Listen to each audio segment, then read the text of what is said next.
안녕하세요. 저는 경기도에 사는 50대 중반 여성입니다. 딸이 하나가 있고 남편과는 최근에 이혼했네요. 저는 제 남편과의 결혼 생활이 이런 식으로 끝나게 될 거라고는 단 한 번도 상상조차 해본 적이 없었는데 결국은 이렇게 끝이 나게 되었습니다. 오늘은 그 이야기를 한번 해볼까 해요. 그러려면 먼저 저와 남편이 어떻게 만났고 또 결혼 생활은 어떻게 해왔는지부터 알려드려야 할 것 같네요. 저와 남편은 연애로 결혼했습니다. 저는 남편에게 늘 고마웠어요. 아무것도 없는 저를 많이 아껴줬었거든요. 물론 한때였고 금방 변했지만 말이죠. 조금 전에 제가 아무것도 없다고 했잖아요. 저는 정말 아무것도 없었어요. 가진 것도 없었고 심지어 부모님도 안 계셨습니다. 어린 시절에 다 돌아가시고 저는 할머니 밑에서 컸거든요. 가난하고 배운 것도 없고 뭐 하나 가진 게 없는 사람. 그게 바로 저였어요. 결혼하자. 나는 정말 아무것도 없는 사람인데? 그게 뭐가 중요해. 남편의 그 말이 정말 하늘에서 저를 구원하러 내려온 천사를 보는 것 같은 기분이 들었어요. 이 사람에게 내 인생을 다 바쳐야겠다. 그런 생각을 하게 되었던 것 같습니다. 그뿐만이 아니었어요. 아이고, 이렇게 귀한 사람이 우리 집 며느리로 오다니 내가 복이 이렇게 많다. 남편이 그렇게 좋은 사람일 수 있는 건 바로 시어머니가 그렇게 좋은 분이셔서 가능했던 거라고 그렇게 생각했습니다. 시어머니는 정말로 좋으신 분이었거든요. 제가 부모님을 어린 시절에 사고로 다 잃었다는 이야기를 들으시고는 눈에 눈물을 그렁그렁 다시고는 제 손을 꼭 잡아주셨던 기억이 있습니다. 이제는 내가 네 엄마라고 생각하거라. 알겠지? 그리고 정말로 잘해주셨어요. 정말 우리 시어머니 같은 분은 세상 천지에 또 없을 거라는 말을 자신 있게 할 수 있을 만큼 말입니다. 시어머니에게 마음이 더 갔던 건 시어머니가 처한 상황 때문이기도 했던 것 같아요. 시어머니는 정말로 고생을 많이 하셨었거든요. 시아버지가 일찌감치 새 살림을 차려 집을 나가 두 집 살림하고 있으신 상태에서 혼자 자식들을 다 키워내셨습니다.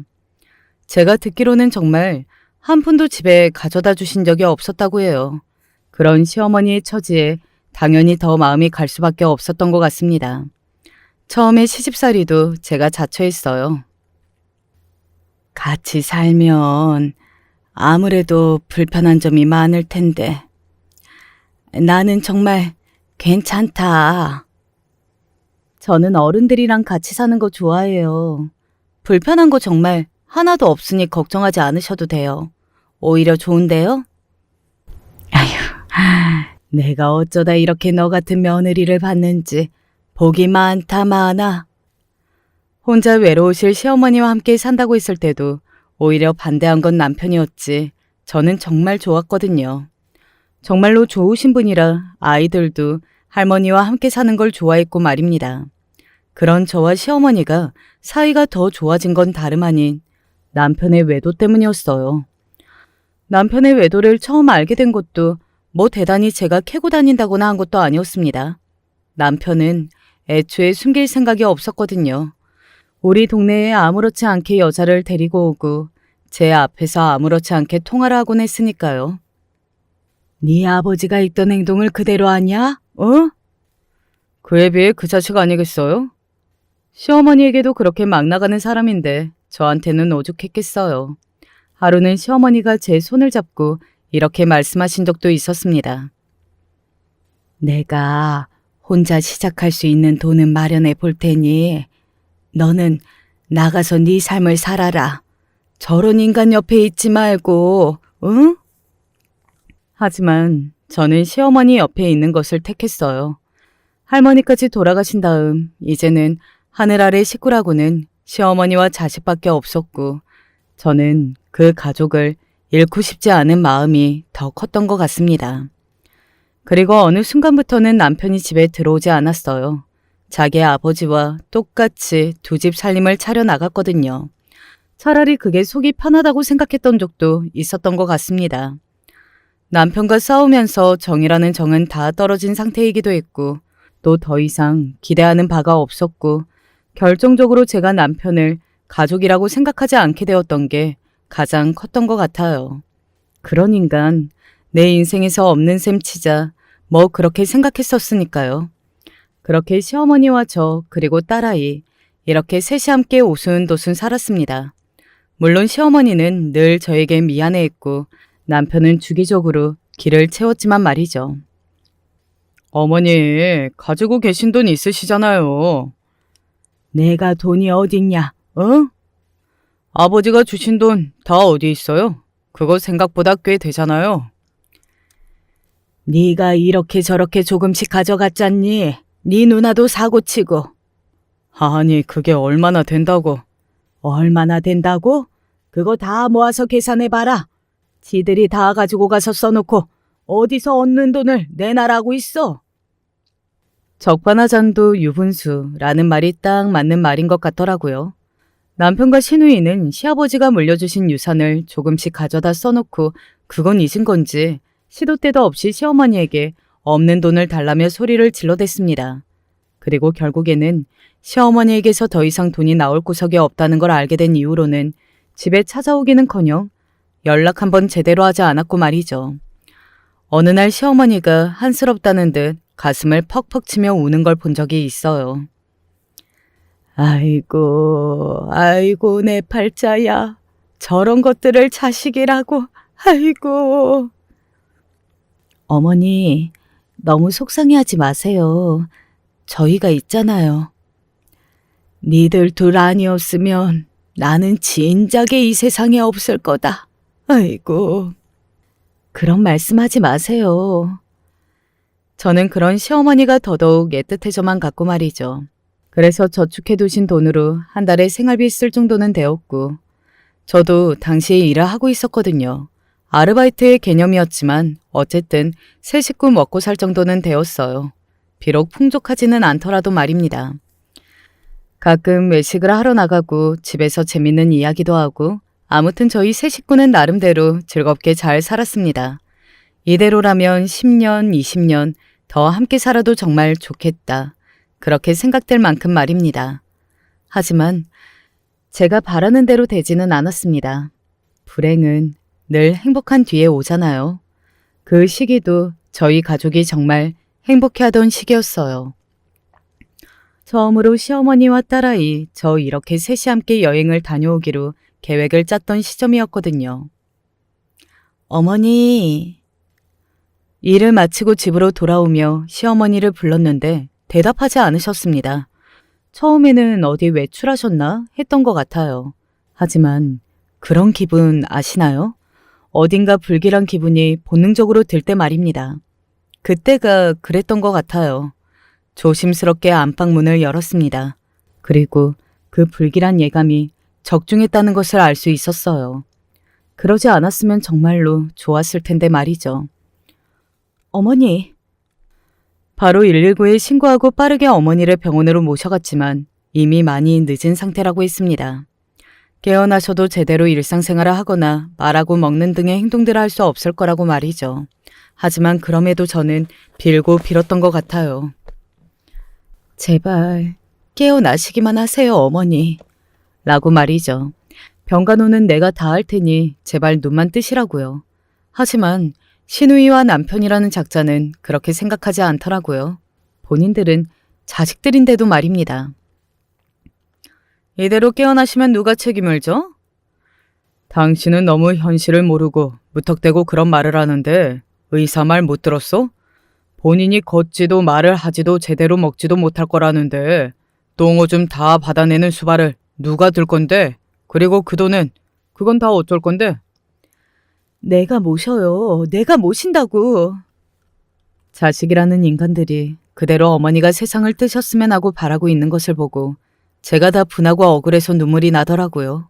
그리고 정말 어머님이 이대로 눈을 감지 않으셔야겠다는 마음이 더더욱 간절해졌던 것 같습니다. 그리고 그런 제 바람이 하늘에 닿은 건지 어머님은 며칠 뒤에 눈을 뜨셨어요. 하지만 기적은 거기까지였습니다. 의사의 말대로 어머님은 본인의 의지대로 화장실에 가거나 먹거나 말할 수 없는 상태가 되셨어요. 정신은 또렷하셨지만 말입니다. 시어머니가 들어둔 보험으로 인해 병원비나 이후에 병간호를 하는 과정에서 들게 되는 돈 자체에 대한 걱정은 크게 하지 않아도 괜찮았습니다. 물론 그 돈마저 탐을 내는 시누이와 남편이 있기는 했지만 제가 엄포를 놓기도 했고 시어머니가 정신은 또렷하셨기 때문에 함부로 가져갈 수는 없기는 했어요. 나중에 사망보험금 나오면 그거나 누나랑 나랑 정확히 나눠. 너나 더 가져갈 생각하지 마. 그런 말을 시어머니가 누워 계시는데 시어머니 앞에서 했으니까요. 나가서 해요. 그런 말은. 하여간 유난이야. 누가 보면 지 엄만 줄 알겠어. 정말 인간이 먼저 되라는 말은 남편과 시누이를 보면서 쓸 수 있는 말이구나 했던 것 같아요. 어머니도 틈만 나면 저에게 내가 미안하다. 저런 것들도 자식이라고 하는 말씀을 하셨습니다. 아, 시어머니는 그래도 손과 눈은 뜻대로 움직이실 수 있어서 글을 쓰거나 눈짓으로 대화했어요. 그렇게라도 오래오래 살아주시기를 저는 간절하게 바랐습니다. 긴 병에 장사 없다고 하는 말을 많이 듣기는 했지만 그래도 저는 견뎌낼 수 있다고 생각했어요. 그리고 시어머니는 그렇게 약 10년 정도를 더 살다 하늘로 가셨습니다. 사람들이 저보고 대단하다고들 했어요. 어떻게 그렇게 아픈 시어머니를 모시고 집에서 똥오줌을 다 받아가며 10년을 병간호를 할 수 있었느냐고요. 하지만 저는 힘들지 않았습니다. 진심으로 말이죠. 오히려 더 살다 가셨으면 하고 바랐을 정도니까요.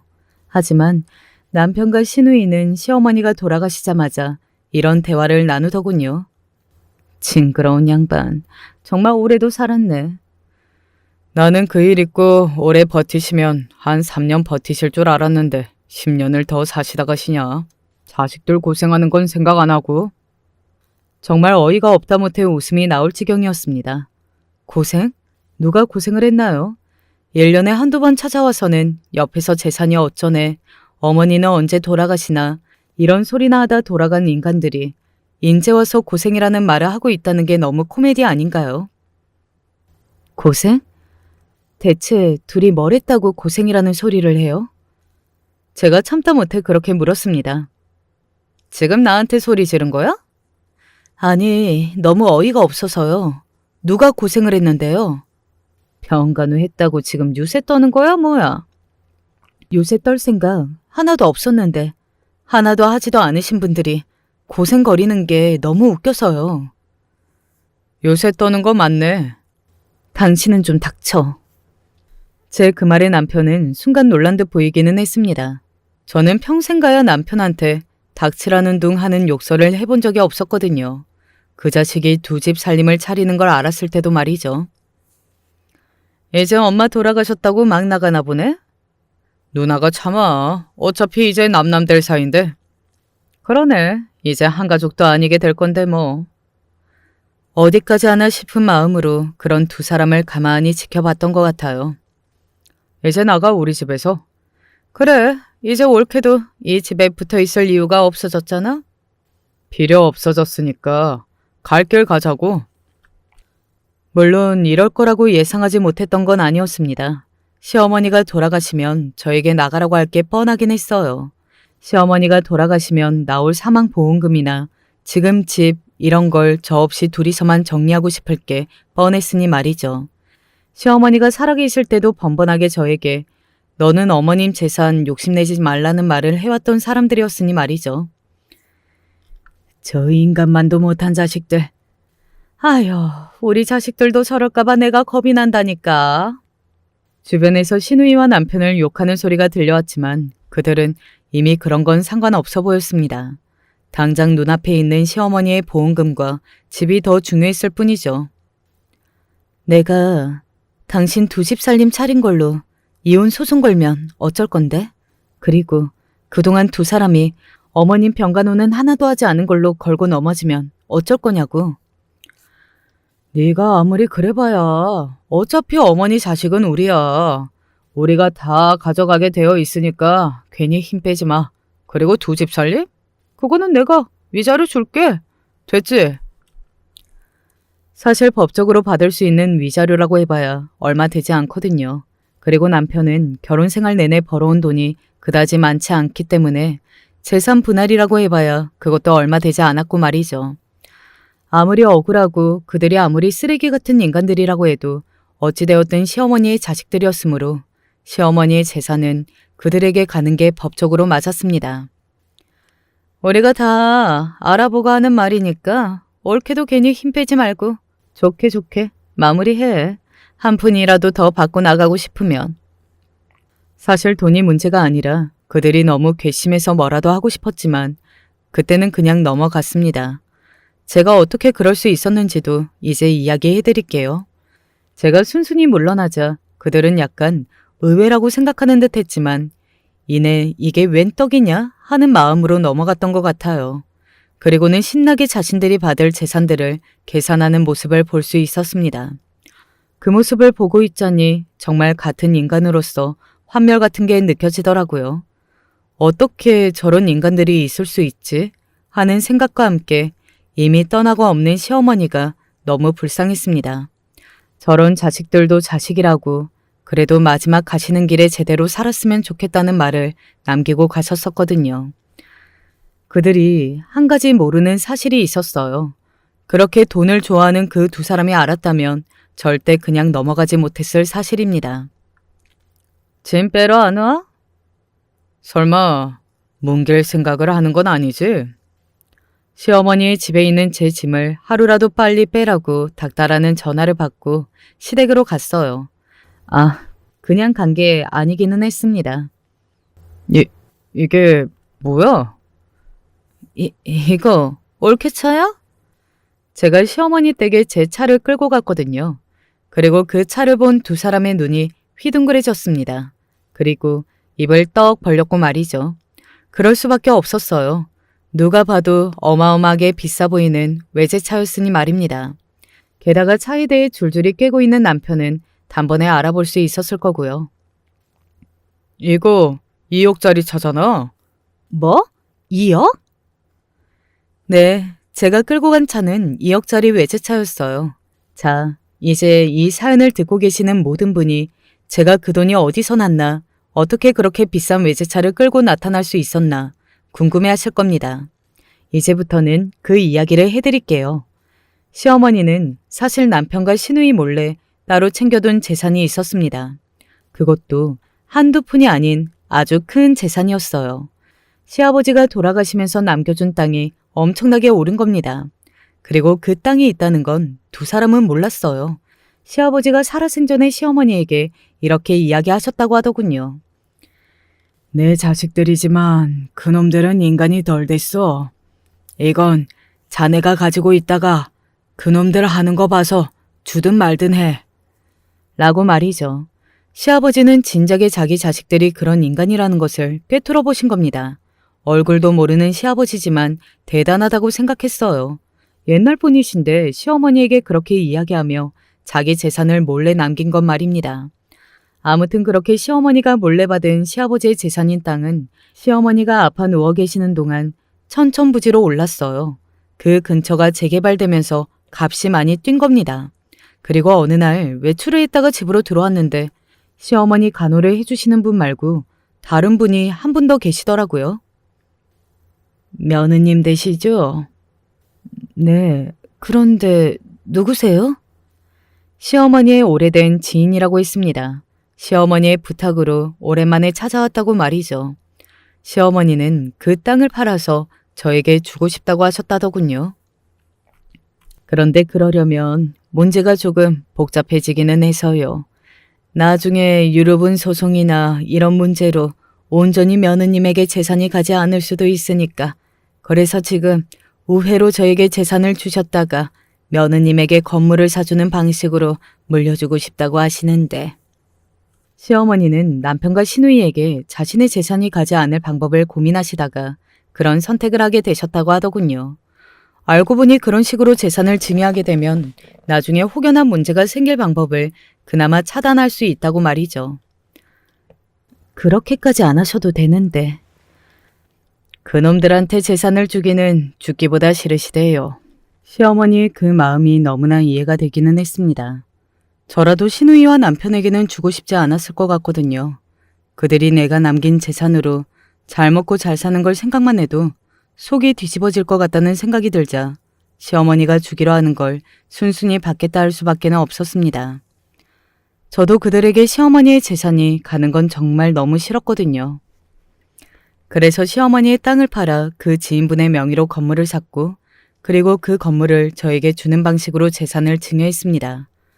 물론 증여세는 더 많이 들었지만 그렇게 해서라도 시누이와 남편에게 재산이 가는 일이 없게 하고 싶어 하시는 시어머니의 마음이 너무나 완고했어요. 그렇게 재산을 완전히 정리한 지 며칠 되지 않아서 시어머니는 세상을 뜨셨습니다. 마치 본인이 갈 날을 미리 알고 정리를 하신 것처럼 말이죠. 물론 그것 말고도 본인의 보험금이나 집에 관련된 것도 시누이와 남편에게는 한 푼도 주지 않는 방향으로 하고 싶어 하셨지만 그 부분은 아무래도 무리가 있기는 해요. 해야 할 절차도 더더욱 복잡했고 말이죠. 그래도 아마 조금 더 사셨으면 그 부분도 다 정리하고 가셨을 겁니다. 그만큼 그들에게 주기 싫어하셨거든요. 남편과 시누이는 그 사실을 꿈에도 몰랐습니다. 그러니 그날 제가 외제차를 끌고 나타났을 때 눈을 그렇게까지 휘둥그레졌던 거겠죠. 이게 뭐야? 너 어디서 사기당했니? 아니면 사고 치고 다니니? 그게 무슨 소리야? 내 돈으로 내가 산 내 차야. 네가 돈이 어디서 나서 이렇게 비싼 차를 타? 그게 왜 궁금해? 그리고 내가 그걸 왜 알려줘야 하는데? 남편은 답답한지 자기 가슴을 쾅쾅하고 치더군요. 그도 그럴 법한 게 시어머니의 보험금과 그 집을 다 합치더라도 시누이와 반반하고 나면 본인에게 떨어지는 돈은 2억이 조금 넘는 돈이었습니다. 그런데 제가 2억짜리 차를 끌고 왔으니 말이죠. 네가 돈 나올 구석이 없다는 걸 내가 뻔히 아는데. 내가 너한테 돈 빌렸니? 아니면 설사 사기를 당했다고 해도 이제 남남인데 대체 네가 무슨 상관이냐고. 그래도 한때 남편인데 그것도 못 물어봐? 남편 같은 소리하고 자빠졌네. 너랑 내가 같이 산 게 일수로 치면 며칠이나 된다고 이래. 어? 왜? 내가 돈이 많으면 뭐 어쩔 건데? 같이 다시 살기라도 하게?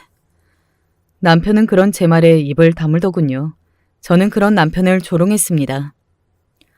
겨우 2억 좀 넘는 돈으로 세상을 다 가진 것처럼 입이 찢어진 걸 보니까 진짜 가짱키 그지없다.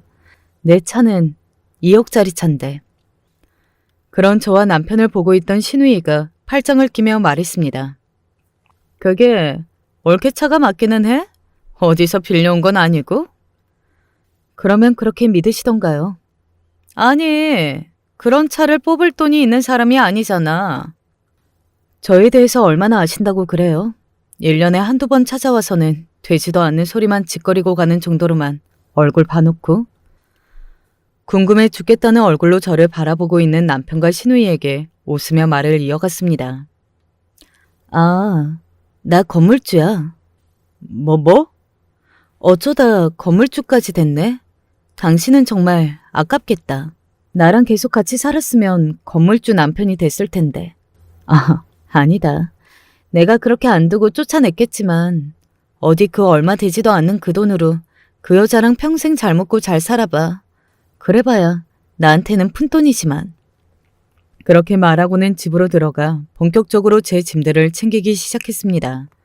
사실 다 버려도 상관없는 것들이었지만 그들을 약 올릴 목적으로 온 거였기 때문에 최대한 천천히 짐을 챙겼어요. 그러는 동안 시누이는 제가 입고 온 옷이나 신발 그리고 들고 온 가방까지 싹 다 눈으로 확인하고 있더라고요. 그 가방 1,000만 원 넘는 건데? 뭐? 가방이 1,000만 원? 저 신발도 엄청 비싼 명품이잖아. 야, 아니 여보, 나랑 이야기 좀 해보자. 어? 이게 다 무슨 일이냐고 대체. 내가 너랑 할 이야기가 어딨냐. 그리고 여보라니. 우리 이혼했잖아. 남편이 그렇게 다급하게 저를 붙잡는 걸 저는 처음 봤어요. 아니, 그래도 이게 어떻게 된 일인지는 설명을 해줘야지. 내가 너한테 그런 설명을 왜 해야 하니? 그리고 알아서 뭐 하게? 어딘 네 몫이라도 있을까봐? 그런 건 없으니까 꿈도 꾸지 마. 그렇게 이야기하고서는 시어머니의 물건들을 하나둘 챙겼습니다. 사실 그것 때문에 간 것이나 다름없었거든요. 이들이 집을 정리하면서 시어머니의 물건도 죄다 가져다 버릴 것 같아서요.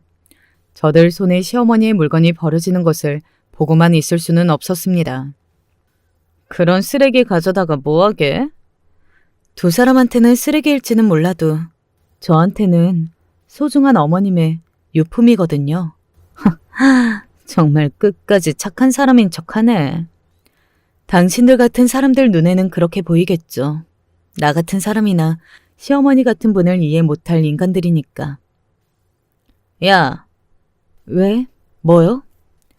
신우이가 흠칫하고 놀라더군요. 제가 그렇게 크게 본인에게 직접 지르는 건 흔한 일이 아니었으니까요. 게다가 지금 제가 두르고 하고 간 것들을 보면 함부로 대할 수 없기는 했을 겁니다. 그 사람들의 특징이에요. 자기보다 강해 보이는 사람들 앞에서는 한없이 쪼그라드는 것 말입니다. 그리고 그 인간들이 그 경험을 구분짓는 가장 결정적인 조건은 바로 다름 아닌 돈이었고 말이죠. 그리고 저는 지금 그 누가 봐도 돈이 많아 보이는 사람이잖아요. 내 돈이 어디서 났는지 뭐 그런 거 궁금해 하실 테지만 저는 이야기해주지 않을 거예요. 평생 그렇게 궁금해하면서 사세요. 그리고 보험금이든 이 집이든 저한테는 푼돈일 뿐이니까 알아서들 하시고. 여보. 그깟 푼돈으로 아둥바둥 이러고 있는 거 웃음네 진짜. 딱히 제가 돈이 많아져서 그런 생각이 드는 건 아니었어요. 5억. 신우이와 남편이 저를 내쫓고 자기들끼리 가르기로 한 돈의 액수가 5억이었습니다. 큰 돈이죠. 저도 큰 돈이라고 생각하고 있어요. 하지만 누군가의 인격을 짓밟고 또 인간 말종의 짓들까지 해가면서 가져야만 하는 돈의 액수는 아니라고 생각하거든요. 물론 그렇게 해도 되는 액수의 돈은 없지만 말입니다.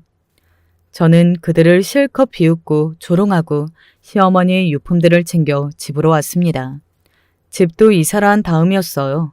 시어머니의 유언 중에 하나가 이거였거든요. 너랑 우리 손녀는 나 가고 나서 좋은 집에 살았으면 좋겠다. 지금 이 집도 충분히 좋은 집인데요. 아니, 더 좋은 집 말이다. 내 소원이야. 내가 남기고 가는 돈 아끼지 말고 하고 싶은 거 다 하고 먹고 싶은 거 다 먹고 좋은 곳에 살면서 그렇게 지내라. 꼭. 네. 그렇게 말씀하시는 시어머니의 진심이 너무나 잘 느껴져서 눈물이 났던 기억이 있네요. 아무튼 그래서 저는 시어머니가 돌아가시고 얼마 지나지 않아서 이사한 상태였습니다. 남편은 그 집을 몰랐었는데 그러고 나서 얼마 지나지 않아 제가 사는 집을 알아낸 것 같더라고요. 돈에 관해서는 정말 집요한 구석이 있었습니다. 집에 그렇게 들어오라고 해도 말 안 듣고 얼굴 한번 보기 힘들더니 요즘은 자주 보네? 제가 남편을 보고 빈정거렸어요. 나는 설명을 들어야겠어.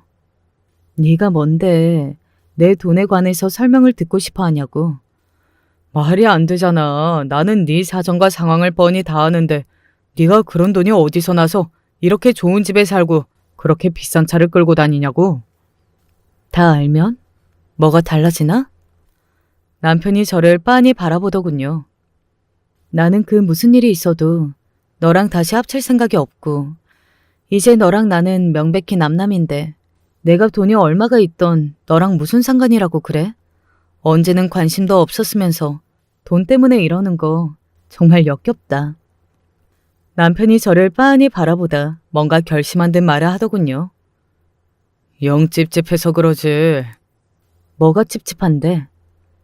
그거 우리 엄마 돈이지?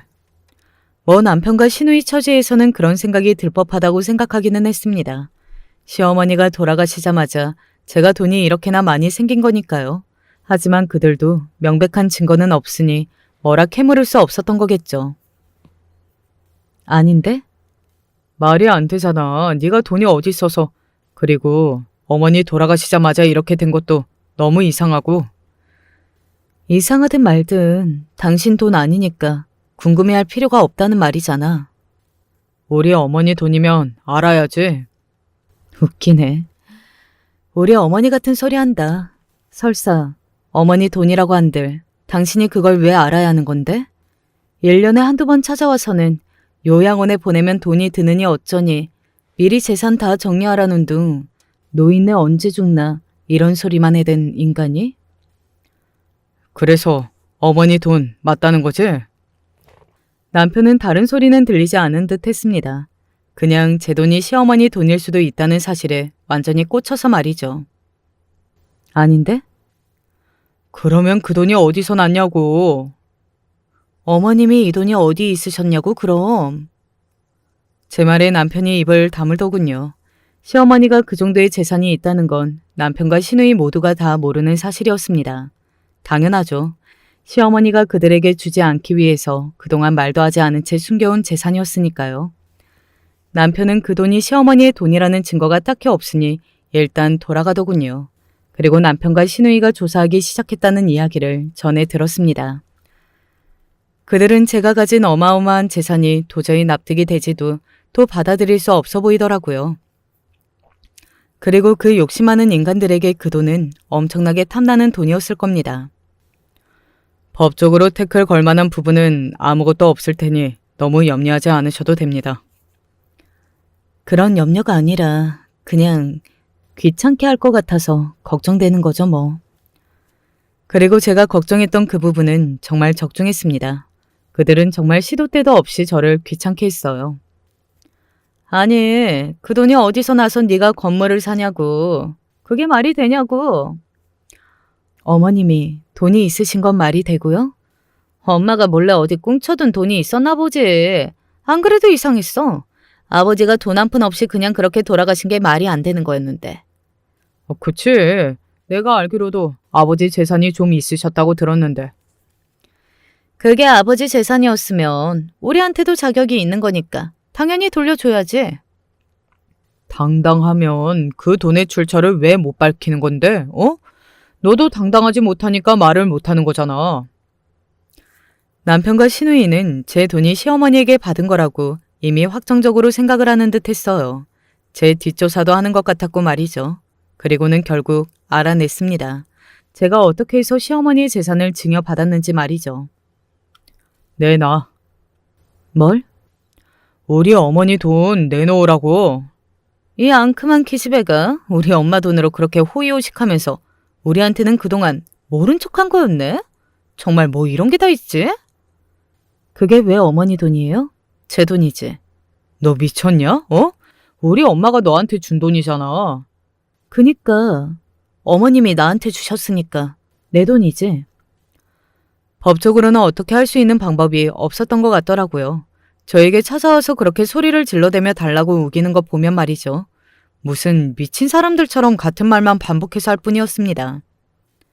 내 돈 돌려내라고. 그게 왜 그쪽 돈이냐고요. 제 돈인데. 우리 엄마 돈이잖아. 그 너희 엄마가 니들 주기 싫어서 나한테 그렇게 증여해 주신 거잖아. 얼마나 자식들한테 한 푼도 주기 싫었으면 그런 방법까지 생각해내서 며느리한테 전 재산을 주실 생각을 하셨을까? 니들은 반성도 안 해? 어? 아니 본인들이 얼마나 잘못 살았으면 엄마가 얼마나 우리를 미워하셨으면 그 많은 재산을 어떻게 한 푼도 자식들에게 주지 않고 그렇게 어려운 길로 돌아서 며느리한테 다 줄 생각을 하셨을까 하는 생각이 먼저 아닌가요? 그리고 본인들의 잘못을 조금이라도 되돌아봐야 하는 거 아니냐고요. 하지만 그들은 그럴 생각이 정말 전혀 없어 보였습니다.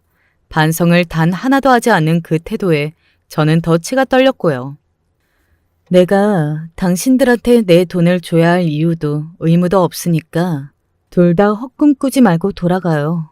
어머님이 저한테 하신 말씀 저는 지킬 겁니다. 엄마가 무슨 말을 했는데? 시어머니가 돌아가시기 전의 일이었어요. 자기 재산을 제 앞으로 우회해서 증여를 다 마친 어느 날이었습니다. 가만히 저를 부르시더군요. 그리고는 이렇게 이야기하셨었습니다. 손으로 다 쓰셨기 때문에 다 남아있었거든요. 아가, 나는 내 재산이 그놈의 자식들에게 가는 게 정말 싫다. 그것만 생각하면 밤에 자다가도 벌떡 깬다. 힘들게 한자 한자 쓰시는 어머니를 보고 제가 이렇게 대답했던 기억도 있습니다. 절대 안 줄게요. 제가 다 지켜낼게요. 약속했다. 그럼요. 약속했어요. 그 삐뚤삐뚤한 글씨체로 적힌 어머니의 말씀을 그들에게 그대로 전달했습니다. 보고 깨닫는 바가 단 하나라도 있었으면 하는 마음에서 말이죠. 하지만 그들은 잠시 움찔했을 뿐 깨닫는 바가 없어 보였어요. 우리 어머니 되게 징글징글하네. 그러기나 말이다. 뭘 이렇게까지 하셨다니. 아무리 그래도 우리가 자기 자식들인데 우리한테 이러는 거 미안하지도 않았나? 기가 차더군요. 다른 건 다 참아도 그런 식으로 시어머니를 욕하는 건 정말이지 참을 수가 없었습니다. 더구나 그것들이 말이죠. 자식들한테 미안하지도 않냐고요? 징글징글하다고요? 지금 그 말을 두 분께서 하실 수 있는 말씀이세요? 네? 우리가 뭐 사람이 뻔뻔해도 정도가 있지. 본인들이 어머니께 한 짓은 생각도 하나도 안 하고 어머님 재산 못 받았다고 이렇게 난리치는 거 정말 천벌받아요. 어머님 그렇게 누워 계실 때 제대로 병간호 한 번을 하기로 했어요? 따뜻한 말 한마디 하기로 했어요. 어떻게 자기들이 한 짓은 생각을 못해? 우리가 잘한 건 없지만 그래도 그 정도로 잘못한 건 또 모르겠는데. 그리고 부모면 자식이 조금 모자라도 다 품어줘야 하는 게 당연한 거지. 그 정도로 잘못한 걸 모르겠다고? 부모가 그 정도는 다 품어줘야 한다고? 세상에 당연한 게 어딨어요. 그리고 니들이 한 짓 정말 내가 하나하나 다 읊어줘? 어? 남편과 시누이는 그런 말로 재산을 포기할 사람들이 아니기는 했습니다. 제가 아무리 본인들이 잘못한 것을 알려주고 또 오죽했으면 시어머니가 그러셨을까 하는 말을 해도 소용이 정말이지 하나도 없었어요. 백방으로 변호사들을 만나며 저에게서 다시 재산을 빼앗아 갈 방법만 궁리하는 것 같았습니다. 하지만 뾰족한 수가 없었던 것 같아요. 그리고 함부로 소송을 걸거나 하기도 쉽지는 않았을 겁니다. 이런 소송은 만약에 본인들이 지면 상대방 쪽 변호사 수임료도 본인들이 다 내야 했기 때문일 거예요. 돈이라고 하면 벌벌 떠는 사람들이었으니 말이죠. 그러던 어느 날입니다. 상상하지도 못한 방법으로 저에게 접근해 오더군요. 바로 남편이 말이죠. 딸아이가 이런 말을 했어요. 아빠가 오늘 나 찾아왔었어. 아빠가? 왜? 몰라. 갑자기 잘 지내보자면서. 내가 그래도 자식인데 너 하나밖에 없는데 이제라도 아빠 노릇을 좀 하고 싶다던데? 웃기시네 정말. 속이 훤히 보이는 짓을 하기 시작하더군요. 제가 설득으로 돈을 내놓을 것 같지 않자 다시 저와 합치고 싶어 하는 것 같았습니다. 두 집 살림을 차려나간 그 여사와는 자식이 없기는 했어요. 뭐 그게 그다지 중요한 건 아니었지만요. 그 상간녀가 저를 찾아왔더군요. 돈으로 오빠 다시 꼬시는 거예요? 네? 내가 누굴 꼬셔요? 그게 아니면 오빠가 헤어지자는 이야기를 왜 해요? 이제 와서 조강지처 어쩌고를 왜 하냐고. 이보세요. 저는 꼬신 적도 없지만 설사 다 정리하고 온다고 해도 받아줄 생각도 없어요.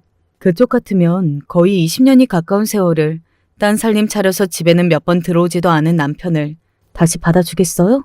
게다가 나는 이제 돈도 많아서 아쉬운 것도 없는데. 그러면 그 사람이 이제 와서 왜 이러느냐고요. 내가 가진 돈이 아쉬운가 보죠. 당신보다 내가 가진 돈이 더 중요한 거 보네. 제가 그렇게 소리를 지르니 상간녀는 잠시 입을 다물더군요. 그러고는 저를 노려보기 시작했습니다. 저한테 왜 이러는지 도통 이해가 되지 않더군요. 10수년을 함께 산 남자가, 그래도 정이 많이 든 남자가 돈 하나 때문에 자기를 버리고 간다는데 그 남자가 아니라 저에게 와서 그렇게 불같이 화를 내는 게 너무 우스웠습니다. 그리고 생각했어요.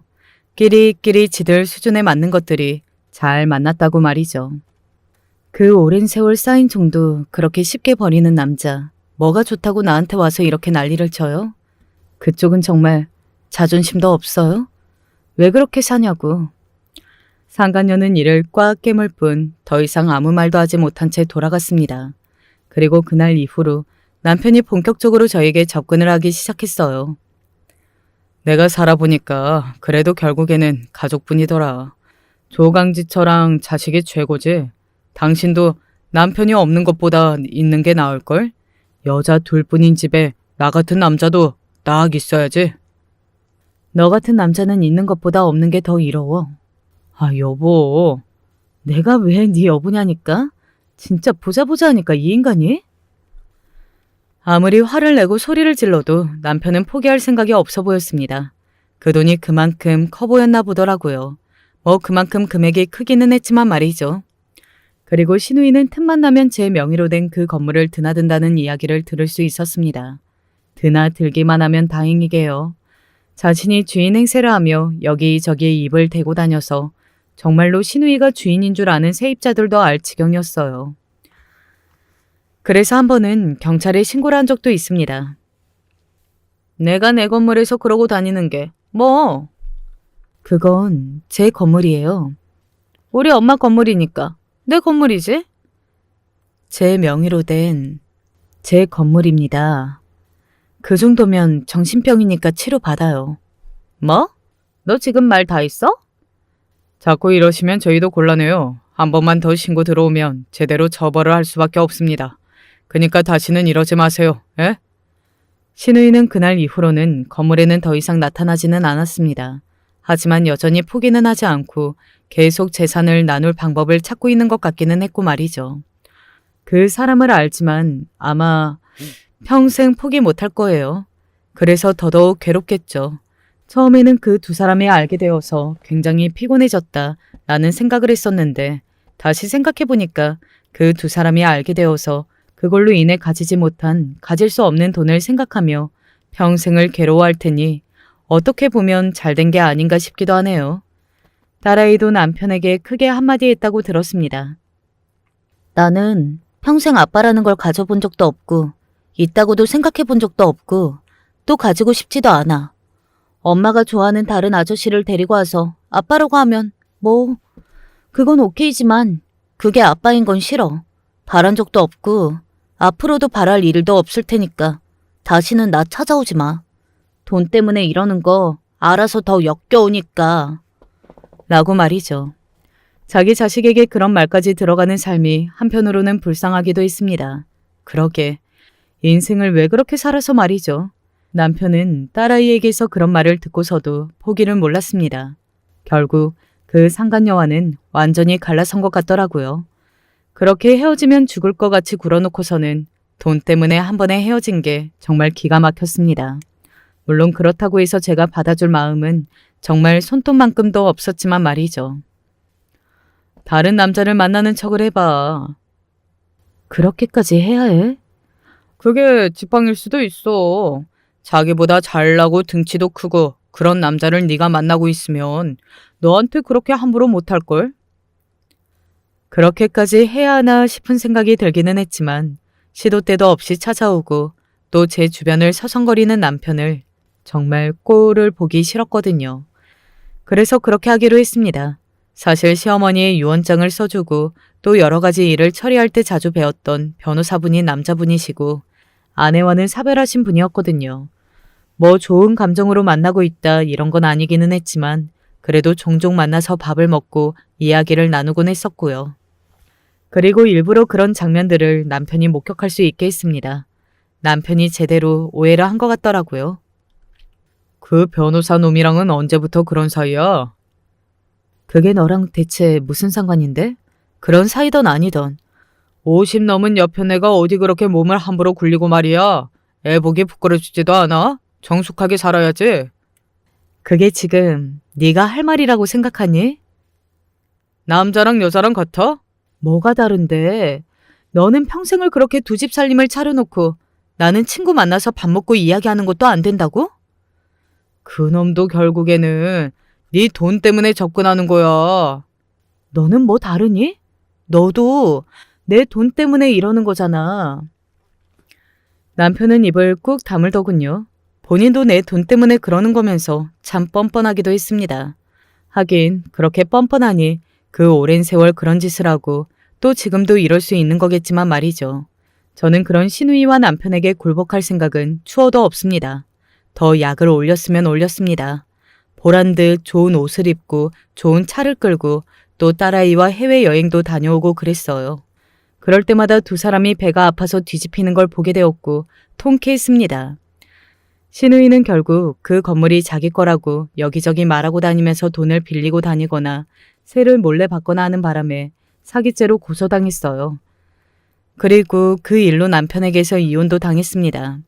신우이의 집은 나름대로 괜찮게 사는 편이었거든요. 그런데 사람의 욕심이 그렇게 무서운 거더라고요. 본인을 스스로 시궁창에 쳐넣었으니 말이죠. 남편도 혼자 외롭게 늙어가고 있어요. 사업을 하겠다며 설치고 돌아다니다가 그나마 가지고 있던 재산마저 다 잃고서는 작은 원룸에 살게 되었다고 들었습니다. 딸아이 앞에 나타나서 제발 네 엄마한테 나 돈 좀 달라고 부탁 좀 해달라고 그렇게 징징거렸다고 하더라고요. 나이가 60이 다 돼서 자식한테 그게 뭐 하는 짓인지 모르겠어요, 정말. 그리고 저는 그들이 전혀 불쌍하지 않습니다. 하늘에 계신 시어머니도 그럴 거라 믿어 의심치 않아요. 그런 상황에서도 정신을 차리지 못하는 그 인간들이 오히려 더 한심했으면 한심했지 말입니다. 그런 인간들에게 돈을 줘도 문제예요. 밑빠진 독에 물 붓기일 게 뻔하거든요. 저와 딸아이는 아주 행복하게 잘 지내고 있습니다. 물론 이사를 한 번 더 하기는 했어요. 원래 살았던 집이 굉장히 큰 집이었는데 살다 보니 그렇게 큰 집이 조금 부담스럽고 어쩐지 무섭다 느껴져서 옮겼습니다. 물론 동네는 여전히 비싼 동네고 비싼 아파트이긴 하지만요. 아마 그 두 사람은 사는 내내 불행할 겁니다. 아마 그게 최고의 형벌이 되지 않을까 싶어요. 평생 가질 수 없는 것을 생각하면서 원래는 내 것이었어야 했는데 하는 삶. 생각만 해도 너무 끔찍하지 않나요? 저는 그거면 됐다고 생각해요. 그리고 주기적으로 저와 딸아이가 얼마나 행복하게 사는지 보여줄 생각입니다. 더더욱 괴로워지라고 말이죠. 제 이야기는 여기까지입니다. 업보라는 게 정말 있는 것 같다는 생각이 들어요. 그리고 한 가지 더 하는 생각이 있다면 사람은 정말이지 착하게 살아야 한다 하는 생각도 들고 말이죠. 무언가를 바라고 그렇게 했던 건 아니었지만 그것 또한 돌아오는 걸로 생각합니다. 내일은 시어머니 제삿날이에요. 어머님이 좋아하는 음식들로 한가득 준비했습니다. 떠나보낸 지 조금 시간이 지났는데도 아직도 많이 뵙고 싶어요. 그립고요. 내일도 한바탕 울겠네요. 긴 이야기 들어주셔서 감사합니다. 요즘 날씨가 너무 덥던데 더위 조심하시고 늘 건강하세요. 안녕하세요. 요 며칠 저는 숨이 붙어 있어서 억지로 살고 있는 기분입니다. 살 길을 아무리 찾아봐도 알 수가 없어요. 제 이야기라도 좀 들어주세요. 저는 아들 셋을 낳아서 그간 열심히 키워왔는데 큰아들은 아무래도 제가 혹독한 시집살이라며 처음 낳은 아들이기 때문에 그런지 많이 응석을 받아줘가며 키웠습니다. 시어머니부터 다른 시댁 식구들도 무척 큰아들을 예뻐했고 어렵게 얻은 아이였기에 저도 당시 애착이 아주 컸어요. 그 뒤로 줄줄 아들들을 낳아서 모든 게 다 원만하게 풀리는 듯 했지만 아무래도 장남이란 자리에 대한 의미란 우리 집에서 매우 컸습니다. 그렇게 곱게 사랑받고 자란 대로 잘 자라줬으면 좋았을 텐데 세상 일은 제 마음 같지가 않잖아요. 특히나 자식은 왜 이렇게 마음대로 안 되는 건지 의문일 정도입니다. 둘째와 셋째들은 크게 사랑을 많이 주지 못했음에도 불구하고 알아서들 공부하고 문제없이 잘 사는데 그렇게 많이 아껴주고 사랑했던 큰아들은 어릴 때부터 바람 잘 날 일이 없어서 얼마나 마음고생을 했는지 모르겠습니다. 예, 너 내가 오늘 밥 제대로 채워놓으라 했니 안 했니? 시엄미 말이 우스워? 왜 또 밥이 이렇게 꺼슬꺼슬한 거야? 죄송합니다, 어머니. 저는 시댁살이도 많이 겪었어요. 저희 시어머니가 보통 성격이 아니셨거든요. 하나라도 잘해내지 못하면 어찌나 구박을 해대시는지. 그 구박에 매일 밤을 눈물로 적시었습니다. 아이고, 내가 너 이렇게 일 못하는 애인 줄 알았으면 처음부터 며느리로 들이지도 않았다. 아니, 한 번 가르친 건 바로바로 알아듣고 해야지. 도대체 몇 번을 말해 알아먹는 게야? 어? 멍청한 것도 정도가 있지. 어디서 이런 애를 데려왔선. 우리 집 개도 너보단 잘하겠다. 얼른 가서 빨래나 개와. 전 그 집안에서 함부로 대해도 되는 사람이었어요. 며느리인지 종인지 알 수가 없을 정도로 일을 해야 했고 제대로 하지 않으면 시어머니는 그렇게 호되게 혼을 내곤 했습니다. 그것도 그냥 좋게 말씀하셔도 될 걸 꼭 온갖 비하와 경멸을 담으셨죠. 그러던 어느 날 저도 어머니에게 반기를 든 적이 한 번 있었어요. 그날은 저도 시어머니의 못된 말들을 도저히 넘기고 참을 수가 없겠더라고요. 니네 집에서 네가 교육을 제대로 받았으면 이런 일이 있겠니? 사돈은 대체 너한테 뭘 가르친 거니? 어머님, 죄송하지만 이제 저 좀 그만 구박하세요. 저 정말 열심히 하고 있어요. 왜 이렇게 저만 보면 들들 볶지 못해서 안달이세요? 제가 이 집 종이에요? 며느리예요? 저 며느리고 그 이전에 사람이에요. 최소한 사람 대접은 해주셔야죠. 제가 이 집에서 도대체 뭐 하는 사람인지 저도 잘 모르겠네요. 제가 그렇게 어머니에게 두 눈 뜨고 할 말 다 했던 건 그때가 처음이었어요. 그간 너무 서러웠던 건지 눈물을 줄줄 흘리며 할 말을 하는데 시어머니도 제가 그리 말하자 조금은 당황하는 눈치더라고요.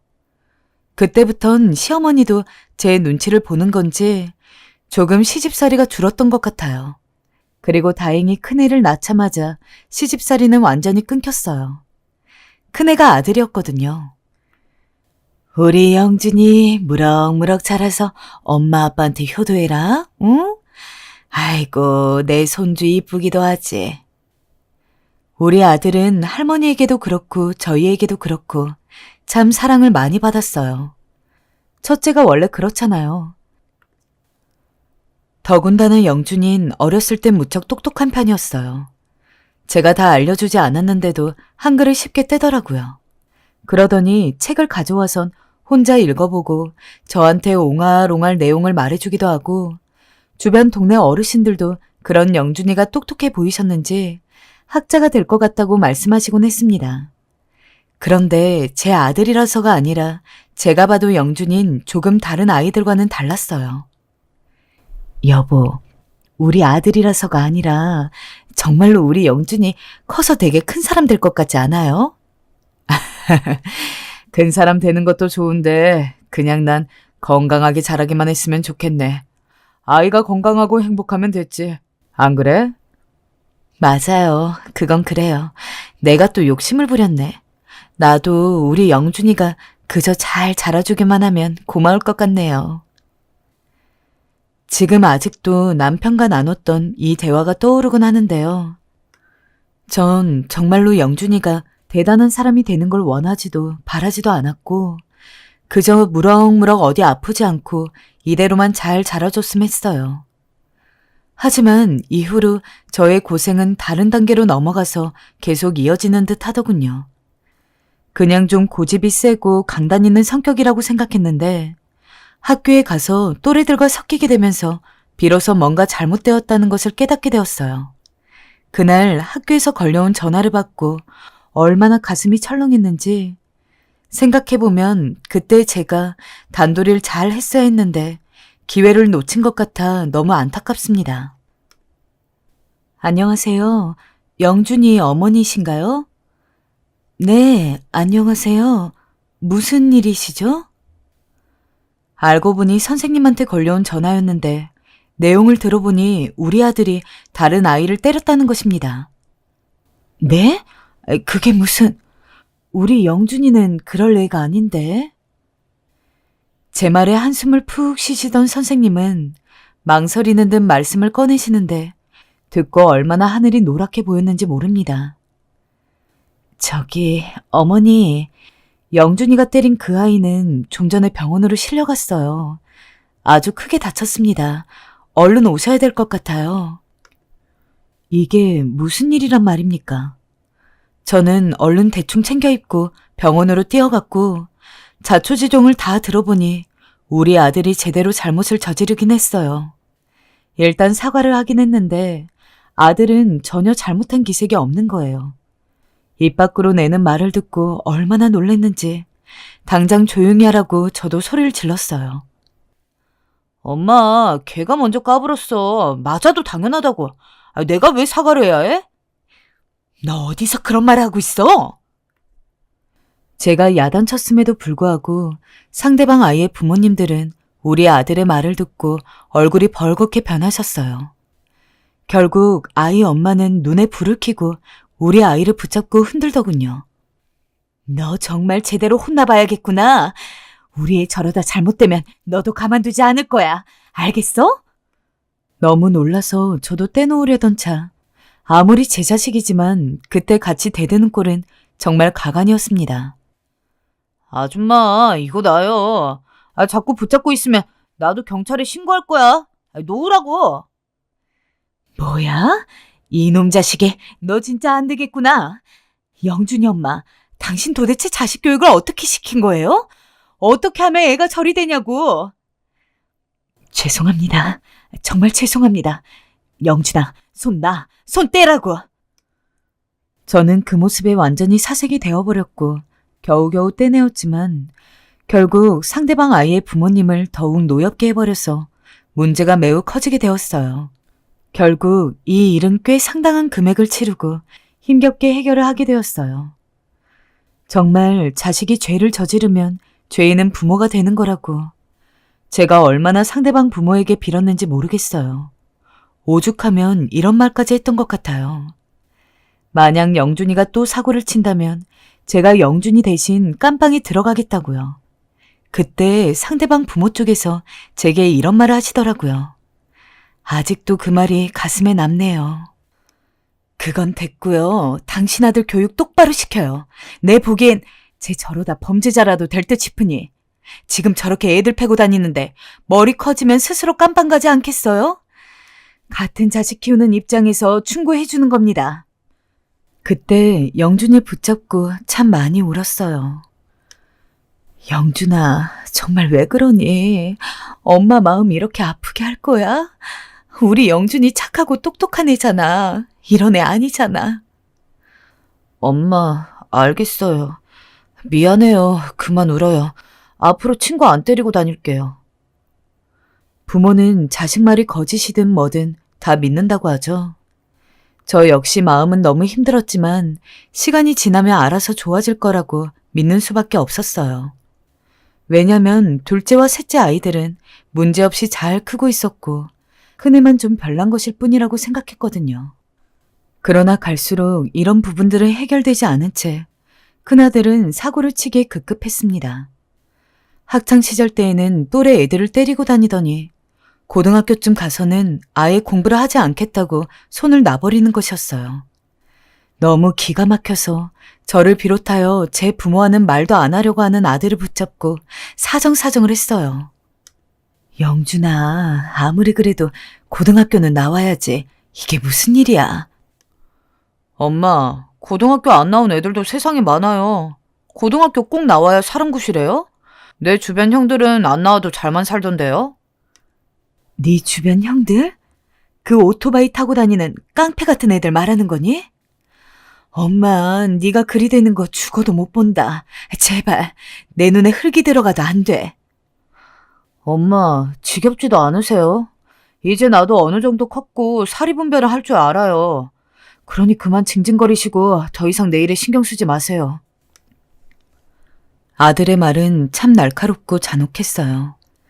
당시 그렇게 자기 마음대로 왔다 갔다 하면서 학교도 멋대로 그만둬버리고 얼떨결에 군대까지 가버리더군요. 그럼 조금 달라질 줄 알았더니 제대 후 시간 좀 지나서도 갈수록 가족들과의 사이가 멀어지기 시작했습니다. 매번 하는 것도 없이 용돈이나 갈취해가고 나중에는 거의 협박식으로 저에게 돈을 내놓으라고 하더군요. 그것도 수십도 아니고 수백만 원이었어요. 기가 찼죠. 그 돈이 어딨다고. 아들은 저희 집 사정도 모르고 있었어요. 엄마, 나 돈 좀 줘. 이번에는 제대로 뭔가 해볼 거니까. 뭘 제대로 해보겠다는 건데. 너 저번에도 돈 타가더니 그냥 무슨 이상한 게임한다고 날려먹기나 하고. 아들아, 엄마가 너 돈 주는 기계니? 이제 정신 차릴 때도 됐잖아. 아, 그러니까 정신 차렸다고요. 아, 나 이번에는 내 친구처럼 장사할 거야. 술 장사. 포장마차 해가지고 떵떵거리면서 살 거라고요. 아, 내 친구 보니까 일도 별거 아니더만. 아무튼 돈 좀 줘봐요. 내가 수십 배로 불려서 갖다 줄 테니까. 아, 나중에 나한테 고맙다는 말이나 하지 말고요. 당시 저도 그닥 넉넉지 않은 상태에서 몸이 아픈 남편을 뒤로하고 식당에서 하루 12시간씩 일을 하고 있었어요. 몸은 죽어나지 그런 상황에서 철없는 말만 해대는 아들이 너무 속상했고 점점 화가 났어요. 결국 저도 못 참고 한마디 하게 되었습니다. 제발 네가 알아서 해. 엄마한테 의지하지 말고. 언제까지 엄마한테 돈만 타면서 살 거야? 너 밥벌이는 이제 네가 스스로 해야지. 진작이라도 아들을 때려서라도 혼냈어야 되었다고 생각하며 소리를 질렀는데요. 이미 그 타이밍도 늦었다는 것을 이 다음 아들의 행동에서 알게 되었어요. 대체 저는 그때 왜 바보같이 가만히 있었던 걸까요? 엄마, 내가 돈 달라 했잖아요. 그 돈 주는 게 그리 아까워요? 아니, 돈이 있으면서 왜 안 주냐고. 당신이 그러고도 엄마야? 나 싸질러 놓았으면 다냐고. 아들이 이렇게 소리를 지르는 것과 동시에 저한테 있는 대로 물건을 집어 던지는 것이었습니다. 그러면서 계속 욕짓거리를 하면서 분노를 못 이기는데 정말 뭐로 얻어맞은 듯한 큰 충격이 느껴지더군요. 언제 저렇게 괴물이 되어버린 건지, 저게 진정 내 배로 낳아서 키워 자라게 한 아들 녀석이 맞는 건지 화가 나다 못해 두렵게 느껴지기까지 했습니다. 제 어미한테 저렇게 물건을 집어 던질 정도니 속은 얼마나 엉망진창이 되었을까 비로소 조금씩 실감이 나기 시작했어요. 오빠, 미쳤어? 뭐 하는 거야? 형, 그만 못해? 니들은 다 신경 끄라고. 바로 뛰어나온 둘째와 셋째가 말려대기 시작했고 이성을 잃은 아들은 그대로 나가버렸어요. 간신히 뭔가에 얻어맞지 않은 채 아들이 던진 빈 김치통이 제 머리를 스쳐 지나갔다는 정도만으로 마음을 추스렸습니다. 차라리 그때 제 얼굴이 어디에 맞기라도 했다면, 그때 제가 아들을 완전히 끊어내버렸다면, 그랬다면 아들이 조금이라도 변했을까요? 전 그날 너무 힘들어서 남편에게 털어놓았어요. 여보, 우리 아들 어떡해. 글쎄 그 녀석이. 아빠, 진짜 오빠 미쳤어요. 아까 엄마한테 물건을 던지더라니까요. 오빠 저러다 정말 폐륜화 되겠어요. 그러게 당신이 너무 우쭈쭈하면서 받아주니까 영준이 저 녀석이 그 모양이 된 거 아니야. 왜 이제 와서 나한테 그래? 그러니까 자식 교육 잘 시켰어야지. 뭐라고요? 자식 교육은 나만 했어요? 이게 다 내 탓이라고요? 그럼 당신 탓이지. 이게 내 탓이야? 나야 밖에서 돈 벌기 바쁜 사람이고 집안일을 하면서 집 굴러가는 거 보는 사람은 당신인데 그럼 당신이 똑바로 했어야지. 어머니랑 형님이 나보고 아들 못 낳는 건 사람도 아니라고 구박해댈 때 입 다물고 있었으면서 가문을 이어야 된다고 난리를 쳐놓고 애 키우는 데에는 쏙 빠져있던 사람이 나한테 그게 할 말이야? 가뜩이나 속상한 저에게 모든 화살을 돌리려는 남편의 모습을 보고 너무 화가 나서 저도 곧바로 소리를 질러댔어요. 남편은 듣고 할 말이 없었는지 입을 다물더군요. 하지만 아무리 이렇게 남편에게 분풀이를 해봤자 제 속만 시커멓게 타들어가고 멍들 뿐 아무것도 나아지는 게 없었어요. 남편은 뒤늦게 이빨 빠진 호랑이라도 돼버렸으니 아무런 의미가 없었지만 이제 막 으르렁거리며 커가는 아들이 저한테 했던 행동들이란 생각할수록 아찔하더군요. 그렇게 아들은 며칠째 연락을 끊고 안 들어오니 참 기가 막힌 인연이 부모와 자식이긴 한가 봅니다. 저한테 그렇게 물건을 집어던지고 욕을 해댄 아들이라고 해도 눈앞에서 안 보이니까 신경이 쓰이더군요. 일을 해도 손에 잡히지 않고 계속 한숨만 푹푹 쉬어가면서 걱정하던 차에 직장에서 나오니 앞에 익숙한 얼굴이 보였어요. 자세히 보고 깜짝 놀라서 말이 나오지 않았습니다. 엄마, 미안해. 아들이 잔뜩 기죽은 얼굴로 서 있는 게 아니겠어요. 처음에 저도 모르게 섬뜩한 기분이 들었던 걸 보니 그날의 충격이 여전히 가시지 않은 채로 남아 있었기에 그럴지도 모릅니다.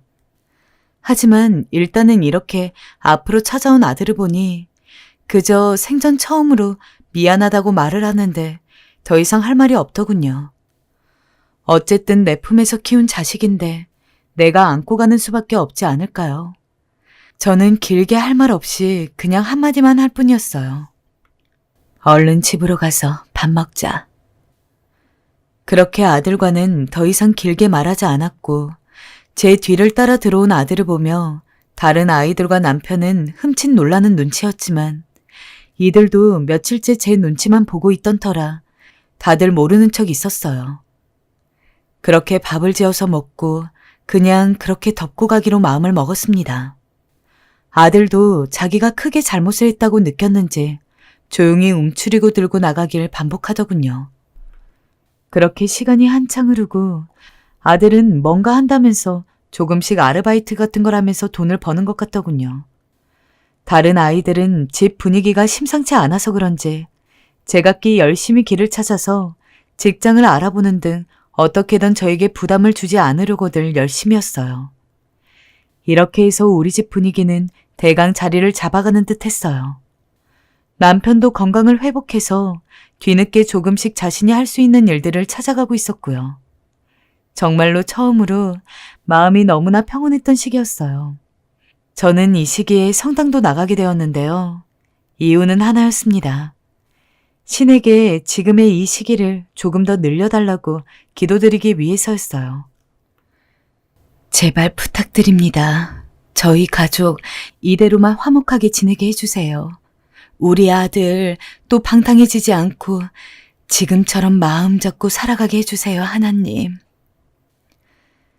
그러던 어느 날 영준이가 부끄러운 얼굴로 제게 흰 봉투를 건네주더라고요. 이게 뭐니? 얼마 못 넣었어. 그래도 내가 번 돈 엄마한테 조금이라도 주고 싶어서 엄마 목도리라도 하나 사. 세상에, 우리 아들 이제 철들었구나. 아들이 저에게 한 푼, 두 푼 모은 돈을 봉투에 담아준 거예요. 얼마나 기뻤던지. 마치 돌아온 탕아를 맞이한 기분으로 전 아들을 꼭 껴안았습니다. 그리고 한참을 울었죠. 아들이 제 눈물을 닦아주며 울지 말라 하는데도 자꾸 눈물이 흘렀어요. 하지만 이렇게 보낸 시간들은 결코 길지 않고 또다시 저에게는 어둠이 찾아오게 되었습니다. 정말 신이란 존재를 원망하게 된 시기였어요. 아들이 다시 저에게 돈을 요구하기 시작한 것이었어요. 한동안 숨죽여 지내며 있는 듯 없는 듯 하면서 용돈도 주더니 저에게 믿을 수 없는 액수를 요구하는 게 아니겠어요? 아들아, 네가 열심히 살려고 하는 건 알겠지만 그 돈이 네 말처럼 그렇게 쉽게 나올 수 있는 돈이 아니야. 엄마가 지원해 주는데도 한계가 있어. 정하고 싶으면 너가 좀 더 일하고 돈을 모아서 사업을 해봐라. 그러나 아들은 결코 물러서지 않고 계속 저를 조르는 것이었어요. 엄마, 나 이번에 진짜 열심히 했잖아. 여기저기 알아보고 다 해봤는데 진짜 이 길밖에 없어. 더군다나 학교도 졸업 못한 내가 할 수 있는 건 아르바이트뿐이라 돈을 모으려면 너무 시간이 오래 걸려. 그럼 언제 이 기회가 올지도 모르고. 엄마, 나 이번에 진심이야. 다신 엄마 아빠 속 썩이는 일도 없을 거고 이번에 정말 열심히 해서 나도 다른 사람들처럼 성공이란 걸 해보고 싶은데 어떻게 도와주면 안 될까? 여기서 제가 마음이 약해지면 안 되는데 자기 동생들은 하나같이 대학도 나오고 제법 직장을 잘 갖춘 편이지만 장남이라고 귀하게 큰 녀석이 아직도 변변찮게 내세울 경력 없이 저를 떠도는 걸 보니 속이 상하더군요. 그러면서 아들이 계속 저를 조르는데 뒤이어 하는 말을 들으니 저도 결국 손발 들 수밖에 없었어요. 엄마, 이번이 진짜 마지막이야. 내가 제대로 이 사업 키워볼게.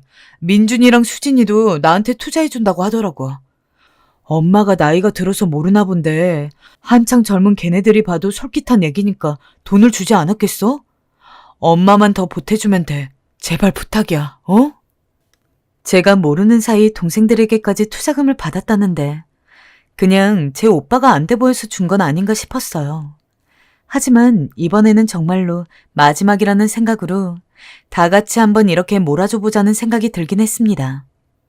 왜냐면 아들의 나이는 또래에 한창 취업해서 돈을 버는 아이들에 비해서도 늦은 편이었고 여러모로 저도 조바심이 났으니까요. 내가 기력이 될 때 하자는 생각이 들어서 정말 마지막이라는 생각으로 이것저것 다 끌어모으고 받아와서 크게 보태주었어요. 그렇게 해서 경가를 기다리고 있던 차에 딸아이가 불안한 목소리로 저를 부르더군요. 어쩐지 그날따라 딸아이 안색이 좋지 않아 보였어요. 엄마, 혹시 오빠 돈 줬어? 왜, 문제 있니? 너도 영준이한테 줬다며. 그런데 그 말을 듣더니 딸아이가 한숨을 푹푹 쉬면서 말을 하는 것이었어요. 엄마, 내가 요 며칠 출장 가서 자세히 이야기 못했는데 오빠 사업하는 거 영 수상해. 그래서 사실 나도 걱정이 많아. 이번엔 그냥 어쩔 수 없이 오빠 잔소리 듣기 싫어서 나도 해준 거야. 거의 협박하듯이 달라고 하는데 어떡해. 그래도 엄마까지는 주지 말지 그랬어. 아, 내가 엄마한테 미리 말해줄 걸 그랬다. 나도 생각이 없었네. 알고 보니 동생들이 투자 개념으로 준 게 아니라 하도 안다라는 제 오빠 소리에 못 이겨서 어쩔 수 없이 준 것이더라고요. 그리고 그렇게 많은 돈도 아니더라고요. 이야기를 듣고 보니 그렇게 다 끌어서 큰 금액을 줘도 되었는지 걱정이 되고 불안한 예감이 들었습니다. 특히나 영준인 요즘 술 먹고 들어오는 날이 많았습니다. 결국 저는 그날 저녁 들어온 아들을 재촉하게 되었어요. 영준아, 너 사업 어떻게 돼가는 거냐? 잘 되어가고 있어요. 정말? 정말인 거니? 그렇다니까요. 근데 너 왜 요즘 왜 이렇게 술을 마시니? 뭐가 안 되는 거야? 안 되는 게 있으면 엄마한테 말을 해봐. 아, 엄마, 사업이 쉬운 줄 알아? 닥달 좀 하지 마. 내가 알아서 할 테니까. 아, 왜 이리 말이 많아? 엄마, 그 돈 좀 줬다고 생색이라도 내고 싶은 거야? 뭐? 너 이놈 자식이 엄마한테 뭐라고? 너 이제 위아래도 없는 거야? 네 엄마한테 할 말이 있고 못할 말이 있지? 아, 그니까 그 입 좀 다물라고. 듣기 싫으니까. 아들의 말 한마디 한마디는 너무도 충격적이었어요. 절 더 이상 엄마로 보지 않는 것 같았고 대하지도 않았죠. 그저 밥해주는 아줌마, 그 이상도 그 이하도 아니었어요. 너무나 서러웠습니다. 그래서 그럴까요? 다음 이어지는 아들의 말에 저는 그만 손을 들고 말았어요. 암튼 늙으면 말이 많아져. 저는 분노하며 아들에게 왜 이리 변했냐고 고래고래 소리를 질렀어요. 대체 왜 이리 변해 엄마를 속상하게 하는 거냐고, 이제 좀 정신 차릴 때가 되지 않았냐고요. 근데 그마저도 아들은 듣기 싫었는지 제 앞에서 대놓고 길을 막더니 밖으로 나가더라고요. 전 아들이 나가자마자 그 자리에서 쓰러져 앉았어요. 그리고 바닥을 치며 오열했죠. 모든 게 정말 제 잘못 같기도 했습니다. 대체 어디서부터 잘못된 건지, 내가 정말 부모로서 교육을 잘못 시킨 건지 자책감도 들고 후회스럽기도 했어요.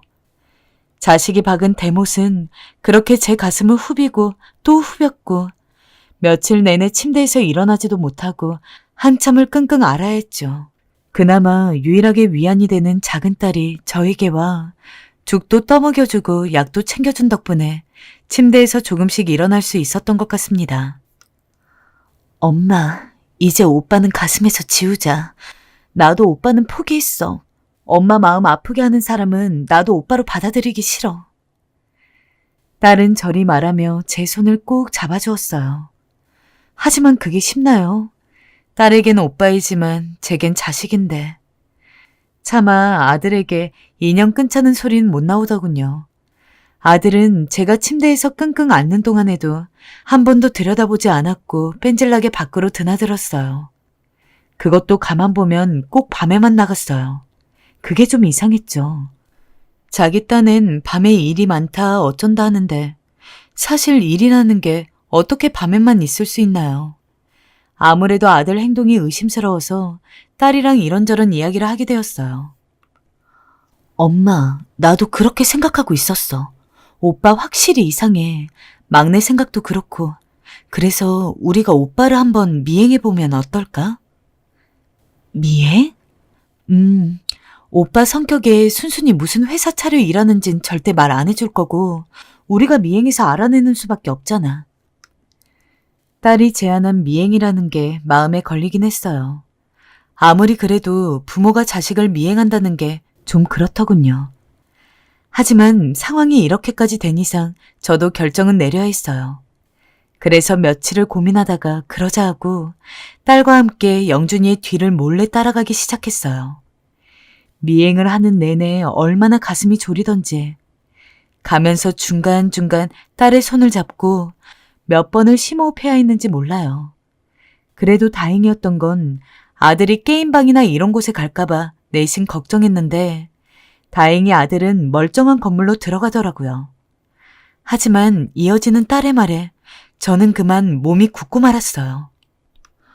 엄마, 불이 왜 안 켜지지? 오빠 들어간 지 한참 됐는데 건물 전체가 컴컴하잖아. 이상해. 저는 그 말을 듣자마자 어떤 직감이 들어 건물 안으로 뛰어들어갔고 정신없이 비상계단을 뛰어 올라가기 시작했어요. 딸도 절 부르며 급하게 제 뒤를 따랐고요. 그 후 제 눈에 보이는 광경은 정말 충격적이기 그지없었어요. 깡패같이 생긴 두 사람이 어떤 문 앞을 가로막고 있었고 그 사이로 반짝거리는 기계 불빛들이 보였는데 딱 봐도 여긴 노름질을 하는 곳이었죠. 기막힌 건 그 두 사람 중 한 사람이 절 아는 체 하더랍니다. 영준이 어머님, 안녕하세요. 저 창희인데 기억 못 하시나? 예전에 영준이 중학교 때 같이 어울렸던 동네 형이에요. 예전에 어머님 집도 몇 번 갔는데. 영준이, 지금 여기 있니? 네. 근데 어머님 출입은 안 되고요. 능청스럽게 웃으며 제게 말하는 그 영준이 형이란 놈은 한창 영준이에게 술, 담배를 가르쳤던 놈이었어요. 전 그놈 말을 깡그리 무시하고 아들을 찾아 그 안으로 들어갔어요. 아들은 제 예상을 한치도 벗어나지 않았어요. 역시나 술을 마시고 담배를 피면서 노름질을 해대고 있었습니다. 옆에 여자까지 끼고서요. 어찌나 분이 나던지 저는 그 순간 아들의 멱살을 잡아 바닥으로 내팽개쳐 버렸습니다. 엄마, 이게 뭐 하는 거야? 뭐 하는 거긴 이놈아. 너 이러려고 나한테 돈 탄 거야? 그 큰 돈을 빌린 거냐고. 너 그 돈이 어떤 돈인지 알긴 아니? 너희 엄마 아빠가 피땀 흘려 번 돈이야. 너네 먹여 살리겠다고 굶어가며 번 돈이라고. 하지만 이후로 하는 아들의 말에 저는 그만 너무 충격을 받아서 온통 앞이 어질어질했어요. 처음엔 제가 나타나자 당황하는 것 같더니 이내 당당한 태도로 말하더군요. 아이씨, 아니 그래서 어쩌라고. 이것도 사업이야, 도박 사업. 그리고 나 지금 돈 좀 따고 있다고. 엄마 때문에 이번 판에 돈 잃게 생겼잖아. 솔직히 엄마가 해준 그 돈으론 부족해. 엄마, 돈 좀 더 없어? 좀만 더 써라, 엄마. 내가 진짜 호강하게 해줄게, 어? 엄마 돈 더 있는 거 알아. 도박도 잘만 하면 다 돈이 돼요. 아들은 도박 중독이었더라고요. 이 말을 듣고 있자니 차라리 남이 낫지. 어쩌자고 내가 이런 것을 아들이라고 키워놓은 것일까 몸이 부들부들 떨렸어요. 잠도 못 자고 갱년기가 넘어 여기저기 아픈 것을 참고 엄마가 오가면서 돈을 벌고 있는 것을 알면서 어떻게 이런 말을 할 수 있는 것일까요? 저는 참다 못해 아들의 멱살을 잡으며 소리를 내질렀어요. 못 줘. 지금 니놈 새끼 도박하는데 돈을 대라는 거야? 너 정신이 있는 놈이냐? 어쩌다 이렇게 됐어. 어쩌다. 아, 정말 싫다. 엄마, 그렇게 징징대는 거 듣기 싫어 죽겠어. 그런 것도 못 해주면서 무슨 엄마야? 아, 다 필요 없고, 엄마 돈 못 해주면 나 엄마 자식 안 해. 됐지? 뭐? 너무나 한이 맺히고 피가 거꾸로 솟았습니다. 아들은 믿을 수 없는 말을 저에게 내질렀습니다. 내뱉은 말 하나하나마다 제 가슴을 송곳으로 찌르고 휘둘러대는 양 얼마나 무자비하게 퍼붓던지 아들은 그 길로 짐을 싸서 나가버렸어요. 그리고 무려 몇 년이나 종족을 감췄고 저는 이게 불행 중 다행인지 다행 중 불행인 건지 도저히 결론이 안 나는 상태로 산 손장처럼 시간을 보내게 되었습니다. 아들에게 그렇게 거의 빼앗기듯 내버린 돈들도 아찔할 정도로 컸고 거기다 연을 끊고 나가버린 셈이라 정말 모든 게 허망해졌어요. 점점 우울감이 심해지더군요. 남편과 남은 아이들은 저를 위로해주기도 했으나 저에겐 낙이 없었어요. 그렇게 시간을 보내는 동안 아들은 정말 조금의 연락도 없었고 겉으로 알 수도 없었는데요. 그렇게 2년 가까이 지내다 보니 가끔씩 꿈에 왔다 갔다 하기도 하는 것이 정말 마음이 아프더군요. 다 내 잘못이고 내가 자식을 잘못 키운 건데 아들을 너무 압박하면서 내쫓은 건 아닌지 매번 다방면에서 후회를 하며 살아가게 되었어요. 남은 애들이라도 잘 키워야겠다는 생각을 하고 차마 큰아들에 대한 아픔과 그리움은 아이들에게 입도 열지 못한 채 그렇게 하루하루를 지내고 있었어요. 그러던 어느 날 하늘도 참 무심하시지. 저에게 한 통의 전화가 걸려왔고 직장에서 전화를 받은 저는 숨을 쉴 수 없을 정도로 몸이 달달 떨렸어요. 속 한 번 썩인 적 없이 유순하게 잘 자라와준 우리 둘째 아들이 사채업자에게 끌려갔다는 무서운 전화를 받게 된 것이었어요. 너무 당황하고 울음이 막 올라와서 어쩌지를 못하고 있는데 전화기 속 무서운 남자는 계속해서 말을 반복하는 것이 아니겠어요? 우리가 말한 대로 돈을 가져오지 않으면 오늘로 당신 아들 정민주는 못 보게 될 거야. 언제 저한테 말도 안 하고 사채를 썼던 건지 어쩜 제 자식들은 하나같이 다 이렇게 부모 속을 다 쥐어뜯는 방향으로 가는 것인가 싶어 정말 애끓는 마음을 어쩔 수가 없었어요. 전화기 너머로 살려달라는 아들의 목소리도 들려오고 그 시간은 가히 지옥이나 마찬가지였습니다. 저한테 말이라도 했으면 조금이나마 제 노후 자금을 털어서 보태주었을 텐데 말입니다. 일단은 전화를 끊고 둘째 며느리와 셋째 딸에게도 다급히 전화를 했지만 다들 통화 중이더라고요. 이런 날 태평하게 낚시나 하러 나간 남편도 마찬가지로 무슨 통화를 그렇게 오래 하는 건지 계속 통화 중으로만 나왔습니다. 정말 사람 미치겠더군요. 전화기 속 남자는 계속 시간을 정해두고 저보고 오라는 말만 해댈 뿐이어서 어쩔 수 없이 저는 눈물이 나오는 것을 참고 그 길로 나가서 돈을 찾았습니다. 노후 자금으로 비밀스레 묶어두었던 돈인데 정말 방법이 없고 아들을 살려야 하는데 어쩌겠나요. 이상하게 그 순간에는 말 그대로 눈에 뵈는 게 없었습니다. 그들이 말해둔 약속 장소는 저희 집에서 조금 떨어진 역이었고 안내해준 인상착의의 사람이 나타나더니 저인지 확인하고 날카롭게 돈을 뺏어가더군요. 생전 처음 겪어보는 황망하고 무서운 경험이었어요. 저기요. 우리 아들은요? 아들 어디 있는지도 알려주셔야죠. 아들 연락처를 임시로 만들어 두었으니 그리 연락해서 만나쇼. 참 어지간히도 경찰에 잡히지 않으려고 이런 명목까지 다 만드는구나 싶어서 곧장 전화를 걸었습니다. 허나 또 얼마나 절망적인 상황이 기다리고 있던지 그 번호도 없는 번호라는 것이었어요. 그때 딸아이에게서 전화가 왔어요. 엄마, 무슨 일이야? 어떡하면 좋으니? 어떡하면 좋아? 무슨 일인데 그래, 엄마? 우리 아들, 민준이가 글쎄 납치를 당했다. 뭐라고? 딸은 제 이야기를 좀 듣다가 일단 경찰에 신고를 하자고 했고 저는 결국 돈까지 뺏기고 아들도 못 본 상황에 경찰에 신고를 하는 수밖에 없었습니다. 그러던 중 가족들 한둘씩 연락이 되어서 다들 같이 찾아주었는데요. 그 와중에 충격적인 사실은 얼마 안 있어 둘째 아들이 나타난 것이었어요. 보자마자 기절할 것 같아서 저는 그대로 아들을 붙잡고 오열할 듯 울었습니다. 민준아, 어디 있었어? 몸은 괜찮니? 엄마, 대체 무슨 말이야? 나는 오늘 직장에 있었어. 이게 다 무슨 말이야? 어? 아니, 분명 너가 납치돼서 돈을 입금하라고. 저는 완전히 기운이 빠져서 그대로 스르르 주저앉아 버렸어요. 내용을 다 맞춰보자니 제가 겪었던 일은 마치 꿈과도 같은 보이스피싱 사태였던 것입니다. 이런 일에 걸려드는 사람은 다 어딘가 모자란가 보다 하고 뉴스를 넘겼었는데 그 꼴을 제가 당하다니요. 그 짧은 시간 동안 피 끊는 듯 애를 태웠던 것 하며 저로서 결코 적게 느껴지지 않는 노후 자금까지 송두리 뺏겨버리게 된 것이었어요. 이성을 잃어버린 저를 대신해서 가족들이 모두 신고 절차를 해주고 발빠르게 움직였지만 돌아오는 말은 절망적이었어요.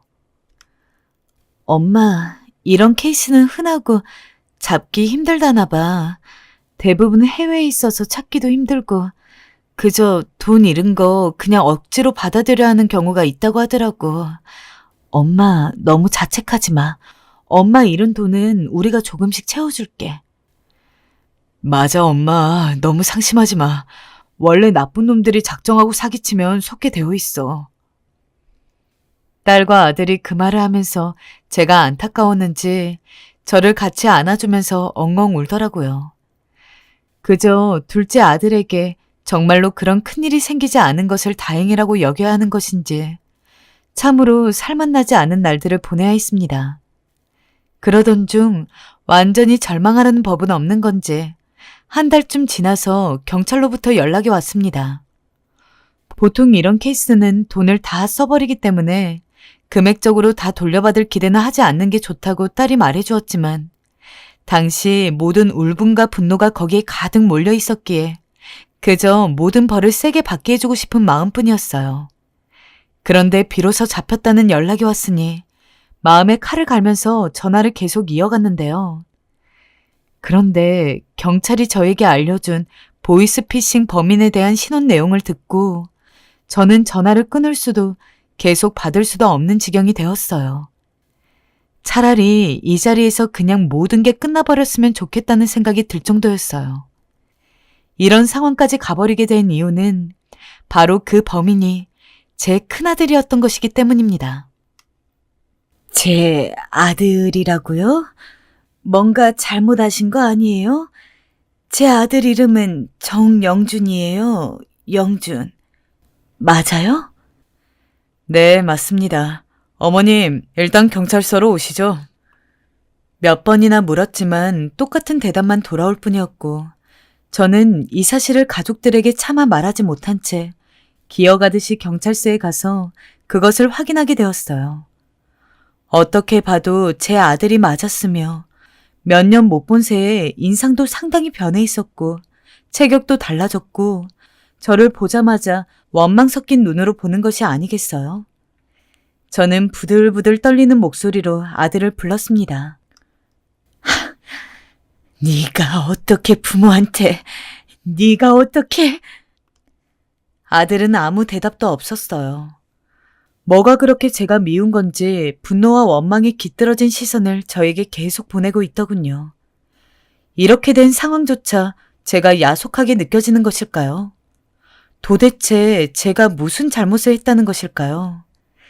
저는 그만 털썩 주저앉았고 혼란스러워하는 차에 경찰은 저에게 냉정하게 이 상황을 설명해 주시더군요. 친족상 도래라는 법이 있기 때문에 가족 간에 벌어진 이런 재산 관련 사건들은 처벌이 어렵다는 것입니다. 꼭 벌을 해야겠다면 별도로 고소를 해야 본격적으로 절차가 이뤄질 수 있다고 하는데 듣는 내내 정신줄을 잡고 있기가 힘들었습니다. 결국 저 혼자 그 자리에서 해결할 수 없는 문제라 다른 아이들에겐 이야기를 못하고 남편을 불렀어요. 고소해. 난 저 녀석 절대로 용서 못해. 어디에 할 짓이 없어 부모를 협박해. 저런 파렴치한 놈은 사회로 돌아와서는 안 된다고. 여보, 저 개만도 못한 자식. 저런 놈은 언제고 돈 때문에 지 부모도 죽일 놈이야. 남편은 화를 주체할 수 없어 했고 전 그저 멍하니 남편을 쳐다보았어요. 그 와중에도 아들은 저희에게 그 어떤 용서도 빌지 않고 있었어요. 하지만 저는 저를 물끄러미 응시하던 아들의 눈이 자꾸 떠올라서 차마 그런 결정을 쉽게 낼 수가 없었어요. 어떤 어머니가 자식을 쉽게 고소할 수 있겠어요. 그런 장소에서 둘이 만나게 된 것도 기가 막힌데 말입니다. 결국 그렇게 유아무야 상황은 넘어가게 되었고 그저 제가 이 모든 것들을 안고 가는 형태로 마무리되어 버렸어요. 그렇게 하지 않고서는 별 방법이 없으니까요. 하지만 이제 저는 정말 돈도 무엇도 없고 이런 상황을 한 둘째 아들과 셋째 딸마저 저와 거리를 두기 시작했어요. 도대체 저는 지금 이때껏 무엇을 위해 살아왔으며 뭘 그렇게 잘못한 것일까요? 자식들에게 다 외면당하고 남편마저 대책 없는 여자라며 저를 비난해댑니다. 정말 매 순간 눈물도 나오지 않을 정도로 버티고 서 있기 힘듭니다. 저에게도 살 길이라는 게 있을까요?